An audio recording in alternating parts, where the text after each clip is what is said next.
Donald J. Trump will win the election. Heshy, how can you say that? I say that based upon the performance of the Democratic Party in Iowa. The fiasco associated with the app, that was supposed to tally the counts in a fast and efficient manner. An app they call it? We used to call them programs.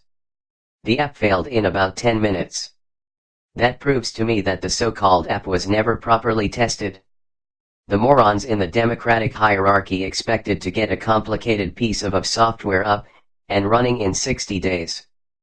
I'm sure when you were programming and hacking you got stuff done in 60 days, right? That's true. But the Iowa caucus is a one-of-a-kind project. The caucus that the app was supposed to report on is a very convoluted process. There are many moving parts. People who vote for one candidate, and if that candidate fails to get the required percentage, he or she is off the board.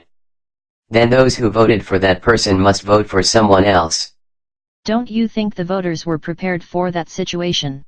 Yes, probably, but there is a catch. There are people working, let's call them hustlers, who are trying to convince the movers to vote for one of the other candidates still in the running. So picture the voting area. It's a big room, like a gym, and all these people are milling around trying to vote, or being aggressively pursued by a hustler who wants them to change their vote, and they are using their cell phones to count and submit the votes to the app. That sounds like a rally with two opposing factions running around with signs and torches, screaming at each other. It's worse than that. There are 1,681 precinct polling places in 99 counties in Iowa, and probably 240,000 voters, so I'm sure that in the 60-day development period, the app developers could not possibly test their software to ensure coverage of all the possible scenarios. It sounds like a nightmare. How do you check to make sure the app is working correctly? You test it, you create test data, then you run the test data through the app, and then you look at the reports that were generated by the app. And those reports have to accurately represent the test. We're talking 100% to the exact number, no almost right, it must be absolutely correct. So you are absolutely sure the testing didn't happen? Yes, no doubt in my mind. So where does this leave the Democrats? What do they do now? Are the results correct? Good questions. The party insiders have a lot of bullshitting to do, trying to explain to their constituents and the country why this technologically advanced tabulation app was loaded with coding errors. This is a monumental fuck-up.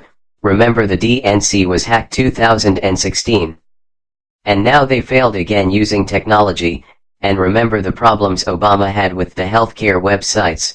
The Democrats are not proving to the country that they can manage the advancements that the country will need in the near future.